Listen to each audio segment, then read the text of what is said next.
What if I told you that the mage apprentice, Brian, from Quest 64, wasn't all that he seemed? What if I told you he's actually dead? What if Brian's journey is actually a metaphor for him moving on to the afterlife? Today we're going to explore this theory. Is Brian dead?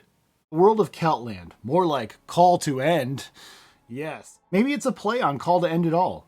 The land of Celtland is a strange, desolate, barren wasteland. It has vast open areas and very few NPCs. Could this be because Brian is traversing an underworld-like plane of existence where people rarely cross paths with the dead? It reminds me of Twilight Princess when Link is the wolf and people don't really understand what's going on, but they know they hear something.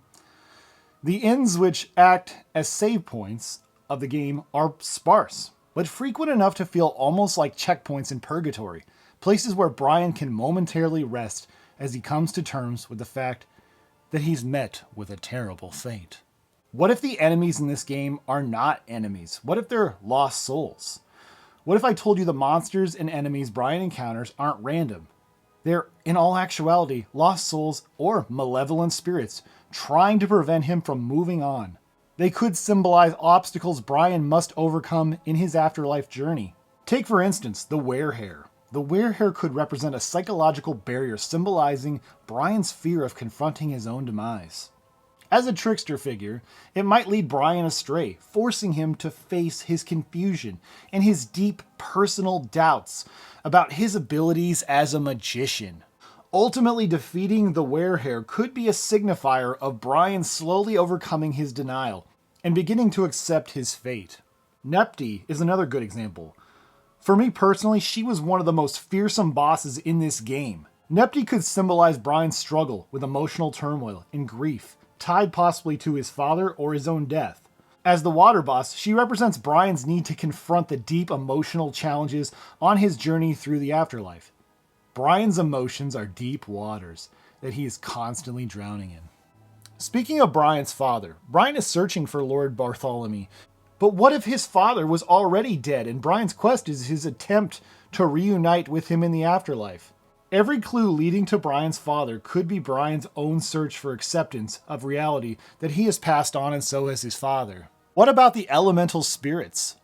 The spirits of fire, water, earth, and wind that Brian uses to cast magic could represent guiding forces that help his soul transition through the different stages of the afterlife. They guide him in confronting the truths of his own existence. But the four elements of Quest 64 could also represent different stages of Brian's journey through the afterlife. Fire symbolizes the destruction of his physical body, while water represents the soul's transition between life and death. Earth could stand for grounding and accepting the reality of death. Finally, wind represents Brian's transcendence and his soul's release from the mortal world, completing the quest of Brian's journey toward everlasting peace. The Eltale Book. What if the Eltale Book is the same book from Beetlejuice? I know, this is a bit off the wall. What if this is actually the Book of the Dead, the book that Brian actually needs to navigate the afterlife, and he's on a quest to find it? The final boss and the ending of this game. Instead of simply defeating some evil rival sorcerer with a diabolical plan for world domination, he's fighting frickin' Mammon, the literal crown prince of hell, the son of Satan himself. The final boss could be another representation of Brian's internal struggle to accept his own death, a life cut so short.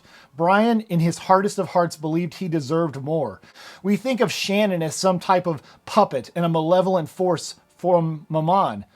But maybe she was more than what she seemed. Maybe she was his guardian angel all along, there to help Brian on his journey and help him finally reunite with his father in heaven. At the end of the game, we also see a lot of eerie backgrounds, that are surreal, and it's dark, and the music is kind of really jarring and off-putting.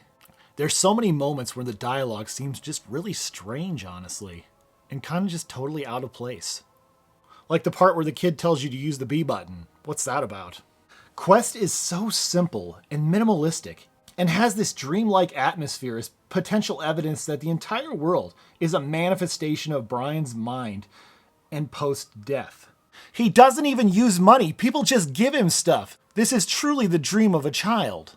Was Brian ever really alive? Or has his journey always been about finding peace in the afterlife?